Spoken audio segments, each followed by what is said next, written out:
So it is assumed that there will be some talks, remarks about the statements which were formulated today during the talks, and about the statements which were not formulated and have to be formulated. So the first speaker for this program is Vladimir Zakharov from Landau Institute, who will say what does he think about various forms of collapse in partial differential equations. Okay. Probably I will give you a little bit more, some more general remark. First, but certainly I will speak about the dynamical system with infinite number of degrees of freedom. I am sure that in the next century they will be in the center.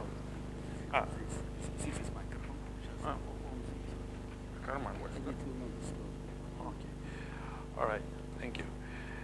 Because actually, for Neumann said once that mathematics is enormously efficient, and it's a mystery why it's so efficient.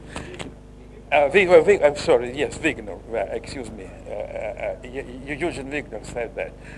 But let me argue with this point, because I can formulate two very simple natural problems which are absolutely unsolved, and so far there is no any approach for solution of this problem. They are very practical both. First, suppose we have a big tube, and one push a big tube, probably from oil, and not long or not, it's not that enough. Not that important. It's just important that it's big enough so that and we one pump the liquid through this tube, and suppose that viscosity tends to 0. So suppose it's a superfluid helium. And in spite what's known experimentally, that there is in spite of this fact, there will be a gradient of pressure along of this tube, a gradient of pressure, and this gradient of pressure, dp by dx, has a finite limit. Is some constant lim of this. A constant if viscosity tends to 0 is some finite value. It doesn't depend on viscosity. And then it's proportional to the following thing. It's proportional to v square, q square. Q is just a flux divided by r. Now, r is a characteristic radius. And so there's some coefficient here. This coefficient is known from experiment, but absolutely there is no way to calculate it because there was a turbulence inside of this tube. And what's interesting that in a sense, because it's proportional to q square, the pressure is not linear in the flux, but it's quadratic. If you like to pump twice more energy, you have to spend 4 times more. You want to pump twice more fluid, you have to spend 4 times more energy. This is the first problem, which is unsolved. Another problem. No, not just for liquid, for water. For water, this coefficient is universal. It doesn't depend on what kind of fluid it is. The next question is. Viscosity goes to 0, but it doesn't have to be too small to start conversion. Viscosity goes to 0. Well, yeah, viscosity goes to 0. In the limit of when viscosity goes to 0. Goes to infinity. Yes. Then you say limit starts reaching 0. Yes, the limit is constant. Another problem is also very natural. Suppose you have a fluid which is heated from below, and it's heated from below in some gravity field, and there is some heat expansion coefficient, so that the heated fluid is more light than the cold fluid. And again, there is some heat conductivity coefficient, and suppose that heat conductivity tends to 0. Again, the flux of heat tends to constant value, not to 0. And not necessary to explain how important this problem, for instance, for meteorology or for astrophysics. And again, there is no way to solve this problem so far. And anyway, actually, when in a process, when what's known experimentally, when in a process when kappa tends to 0, the qualitative picture changed many times. And this system is the qualitative behavior inside of this slab could be very much. There are a big variety of and. Of course, if kappa is small enough, the steady state is unstable. If kappa is large, that's okay. Everything is very simple. But then it starts in a unstable. Then there is some structure above instability. The structure became unstable itself. Then they develop a different type of turbulence. And the turbulence change its character. And finally, what's happened? Then the very narrow films of hot fluid, they go up and they behave, they curve, and so it's a very geometrical problem. The problem is how to describe the dynamic of very thin film in this fluid. And this is a fascinating problem. So it's a very difficult problem. I have formulated more simple problem, more close to pure mathematics. Again, still unsolved. Suppose we have a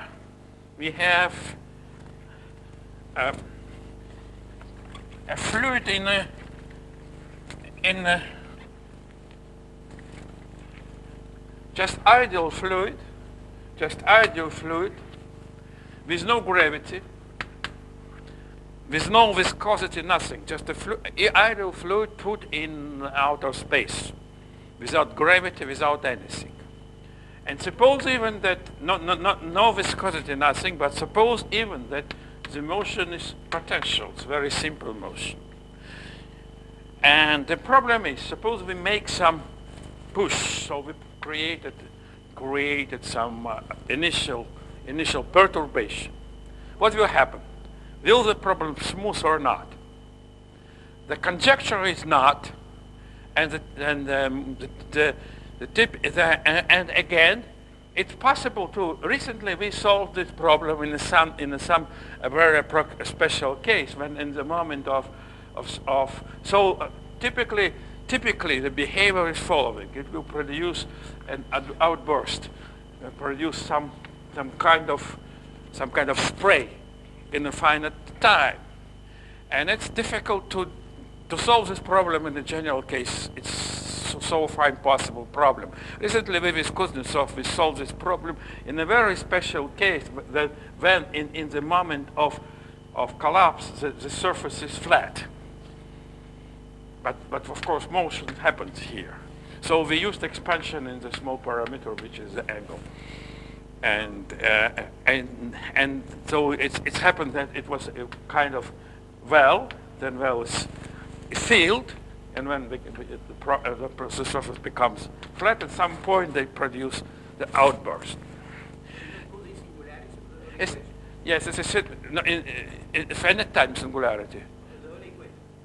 It's an earlier equation, more or even in potential flow, but with free surface. And Yasha said about singularity in Navier-Stokes equation. But even more simple problem, more crude problem, singularity in framework of the Euler equation. It could be. It's still open. It's still open. Yes, but with free surface. But suppose it's filled. Yes, if have no surfaces, of course the potential flow make no sense. So this is, and I think that. But if we study, but in all these cases, the problem is essentially nonlinear. So there is no any linear approximation. So there are the big class of problem where the system A consists of linear and nonlinear part. For instance, surface waves in presence of the same problem in presence of gravity. If the gravity exists, this system A is a system of oscillator of infinite number of degrees of freedom, and this system is more doable. It's more pliable from viewpoint of more traditional mathematical method, but still they produce a lot of very interesting and difficult problems. So I finished. Thank you very much. We don't have too much time. Other questions?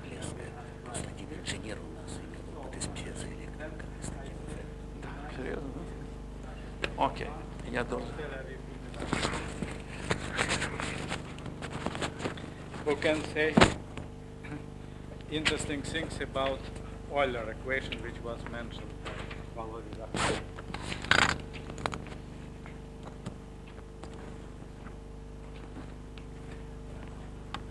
Okay, so consider the motion of an ideal incompressible fluid.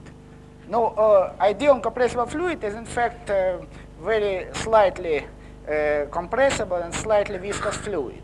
So it is a common limit of these more complicated systems, and as such is maybe more fundamental. What is known, the first fundamental fact, is for dimension is 2, if given initial velocity field which is sufficiently regular, then the solution exists for all t.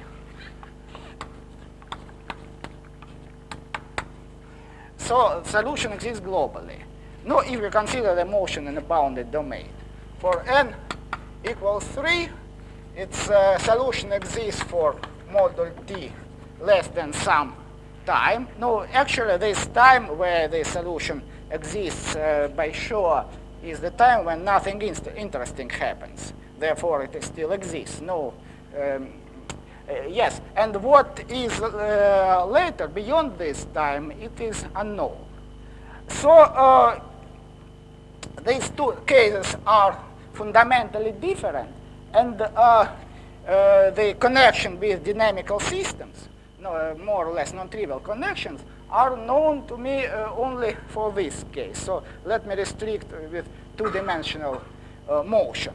So in 2 dimensions, this is the M is the flow domain.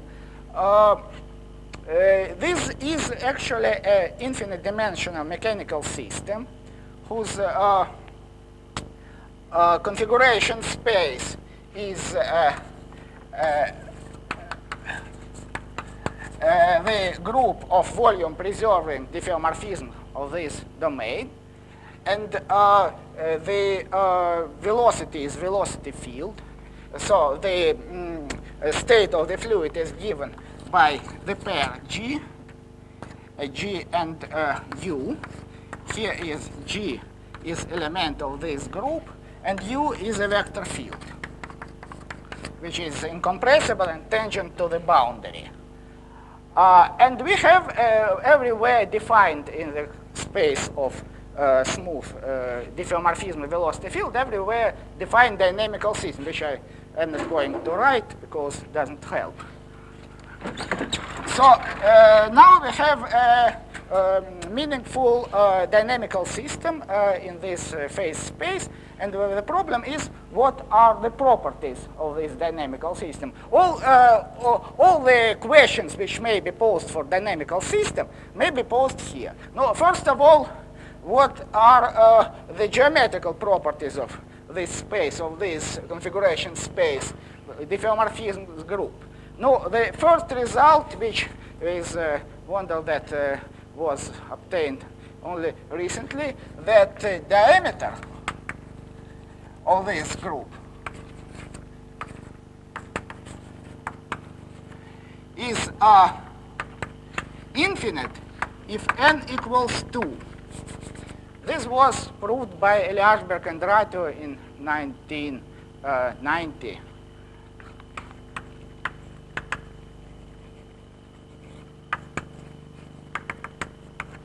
In the case in three-dimensional case, I have proved that it is finite. So now, if this is a unbounded metric space, unbounded infinite dimensional manifold, so the next problem, how does it look? Actually, they proved that there exist pairs of points which are removed from one another, but it says very little about the structure of this manifold. So we are interested, it is, if it is unbounded structure, so the most interesting is structure at infinity. Yes, now there is a framework for discussion of this, which was created by Gromov to consider the asymptotic space or asymptotic cone of this space. This means that we shrink this metric space many times, and if it was unbounded, it remains unbounded, and let us find in some sense limit of this space. Yes, here we have only conjectures with some hints. Yes, this, for example, for Euclidean space, we obtain the same space. For the hyperbolic space, we obtain a tree, which is very dense, it branches at every point. Yes, and here for this group, we obtain something strange. We obtain some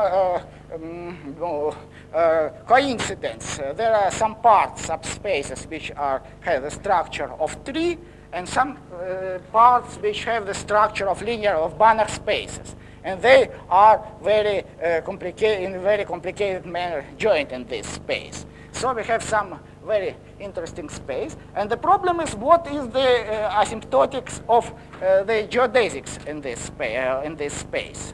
The fluid flows are geodesics in this space. Yes. Here we have some interesting situation. What is proved for this? What is rigorously proved for this dynamical system in this space? First of all, it was proved that there exists a wandering domain.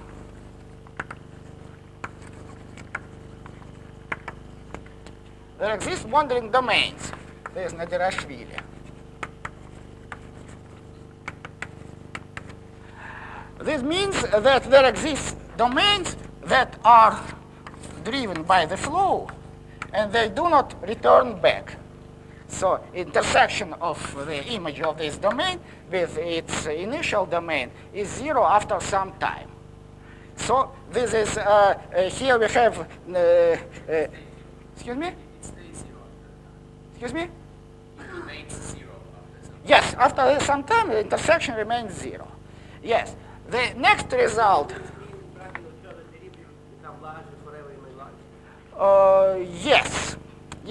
Yes, sure.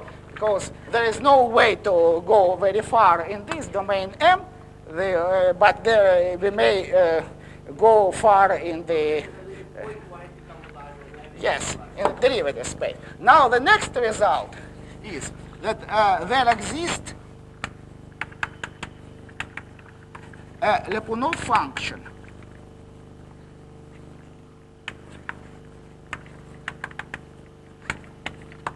What is this? Lyapunov function, consider the arbitrary dynamical system with a phase space x, such that x dot equals fx is the dynamic equation first order defining this dynamical system. Lyapunov function is a function Lx such that it grows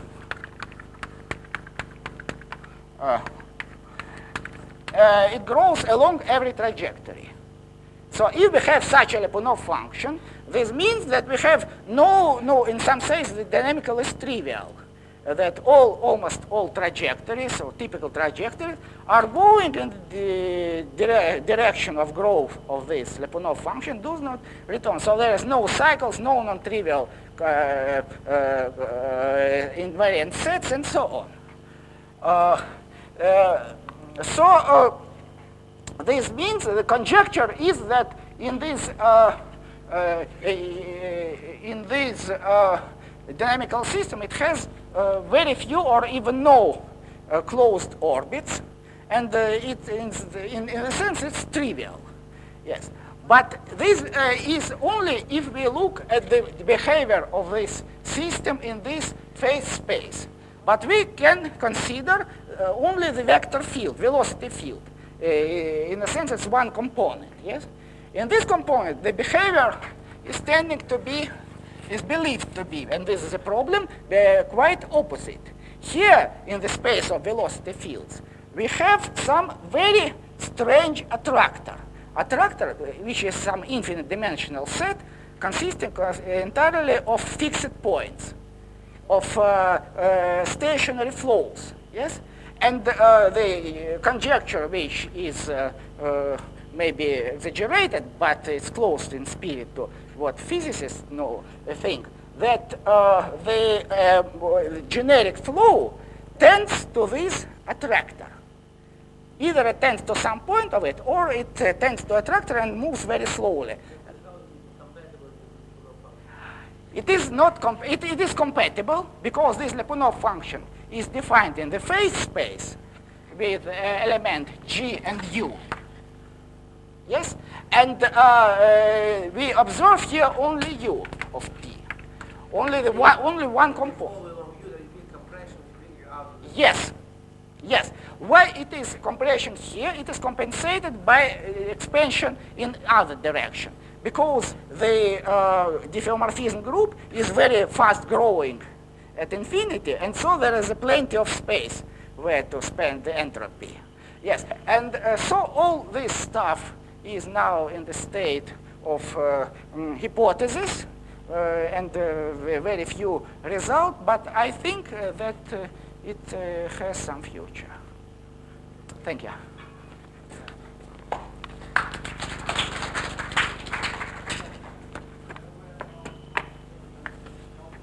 Oi.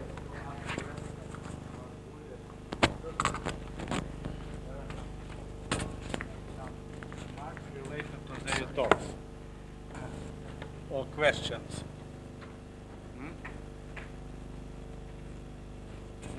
Yeah, после. Then you have to remember exactly what you're talking about. The collection. Yeah, maybe people kept some questions inside, so now they can just formulate them properly.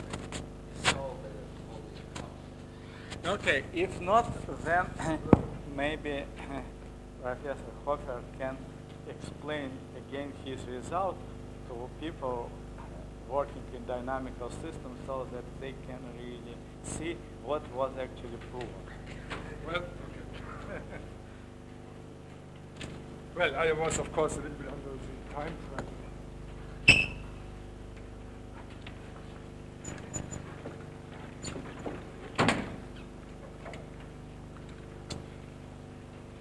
So, using holomorphic curves, one proved the existence of certain surfaces. Oh, yes.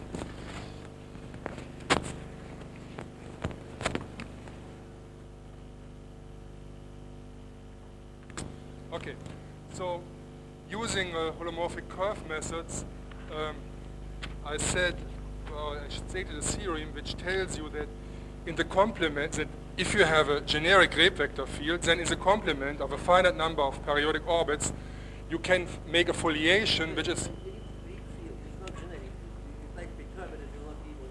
No, within the Rebbe. Within the Rebbe. Oh, okay, so you start... So you start with a contact form, and you multiply by a function. Then it's basically a Hamiltonian together with a geometric condition. So you start with a contact form. You're allowed to multiply by a function f, let's say. Then for a bare set of such functions, the periodic orbits are non-degenerate in the sense that if you take a transversal section, takes a return map, linearize it, one is not in the spectrum and also not for all the iterates.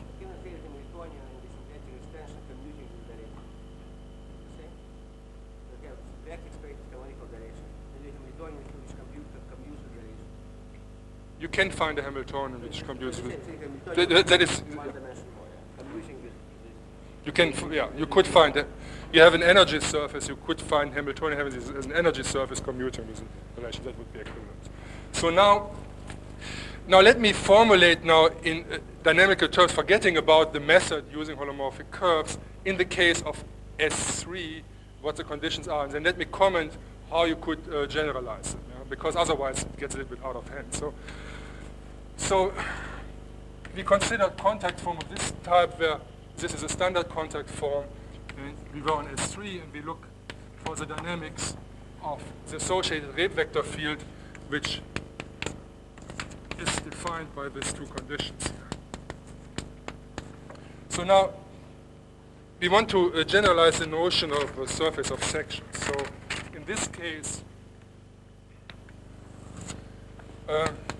a global system of surfaces of section is now, I assume that this is non-degenerate, so the periodic orbit are non-degenerate, consists of, is the following, or consists of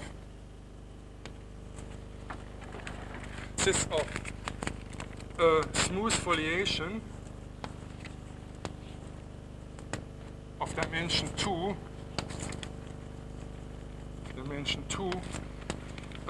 of S3 minus a finite number of periodic orbits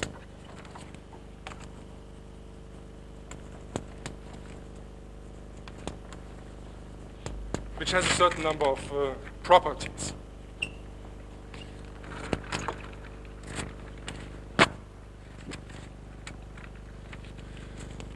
So each leaf can be compactified by adding some of those orbits. Yeah? So that means the leaves are actually parametrized by punctured surfaces. If you run through a puncture, you run to a periodic orbit. So and you compactified by adding them. So each leaf can be compactified by adding some of these periodic orbits.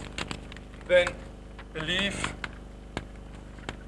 is transversal to X, to the flow.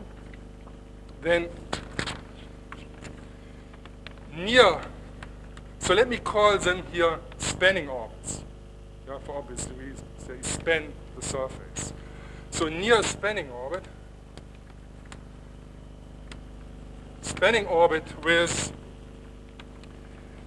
let me write identity P prime positive, so that is the return map, linearized. I look at the identity minus P prime. If this is positive, that would be the case if the periodic orbit is elliptic, or it is hyperbolic with non-orientable stable and unstable manifold.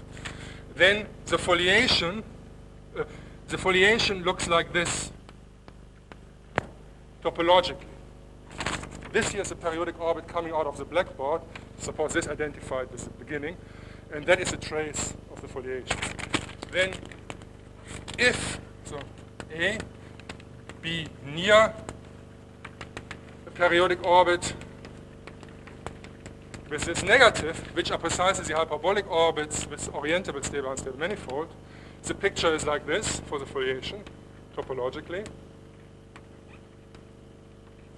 And there, let me also draw the stable unstable manifold. The position would be then something like this, topologically. That is the foliation near such an orbit. Then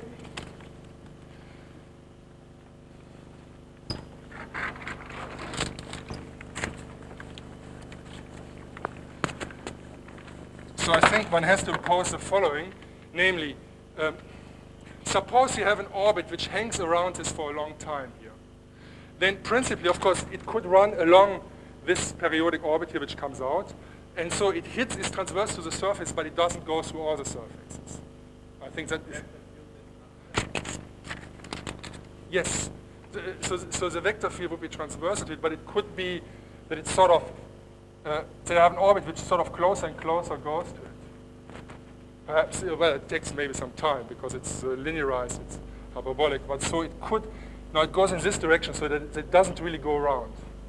So I want to go that it goes around. So for each periodic orbit there's a number t, and if t0, and if I longer there for t, then approximately I go t divided by t0 times around. Yes. No, that I want to have. Yeah, so I think I have to require this. Yeah, these are requirements. So let me just formulate it as nice near, let me call this even orbits here, even, and this odd orbits, near even orbits. Yeah, so maybe one has to require this. Then, now, concerning, now so now you have here different type of surfaces. So what I want to have is that there's a finite family of those surfaces which can be parameterized by one parameter, S1 or an open interval, so that its type doesn't change. It means they all have the same compactification and they all have the same type. And these things then degenerate in a precise way, where I'm going to draw a picture, and the union of these families plus the degenerations is the whole foliation.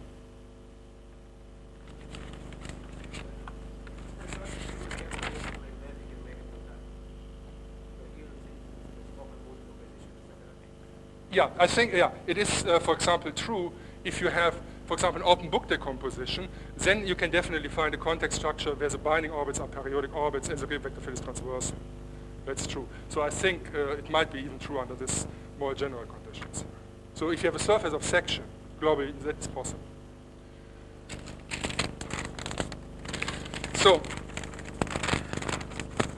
So there exists a finite number. So what I want to say is that I can take part of the foliation. Yeah, it's sort of difficult to formulate. So I can parameterize a pile of these leaves as a finite family, which then parameterized either by S1, then actually if M is connected, only be one such family, or by intervals. And if I run to the end of the intervals, it degenerates in a certain way. So there exists a finite number of one-dimensional families of leaves, finite number of smooth one-dimensional family of leaves, parameterized by S1. If M is connected, then it's over, or then there's only one family, or by I, the open interval, so that near the boundary of I, one has this type of degenerations.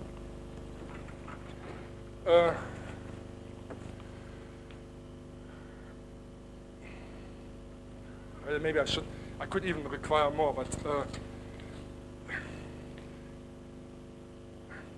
so let me say here can be by adding finite number of periodic orbits. Here I say these are periodic orbits with a minimal period. In general, you could actually allow them with a multiplicity, and if you compactify them with multiplicity, which, for example, you have to do in RP3 or something like this. So near the boundary of I, then we have such decomposition. So we start with something like family, and then it could degenerate like this. So these are the same orbits here, AB, AB, and then what you could get is a separation of a disk and to get a new orbit, which would be again a spanning orbit. Or that could also happen if I have genus. And the other would be that, so I start again with a surface, and it could decompose, for example, like this.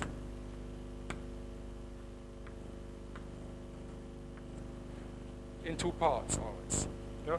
So falls apart or it creates a new orbit. Yeah? So that would be. Well, in my picture on Reshnikov, but I could require that in this generality. And then the theorem was that if I'm in S3 with this structure, I can find something like this, where these are actually all coming from rational curves, where you have one boundary component which is orientationally preserving map to the periodic orbits, all the other orientation reversingly, and then also having the fact that I have the form d lambda, then d lambda induces on all those surfaces by this transversality condition volume forms, and then using this structure, you can, for example, prove this result if stable, unstable manifold intersect transversally, that I have to be, for example, precisely 2 or infinitely many just by area considerations. And I think then this can be generalized, for example, by allowing multiple covered periodic orbits. If you compactify, so you might have that the surface of compactified covers the periodic orbit several times. Then if you glue two things together, there could be different families having the same splitting, but viewed with a different gluing and so on. So there are plenty of possibilities how to generalize this. But that would be sort of maybe the easiest definition, and that should be viewed as a generalization of a surface of section.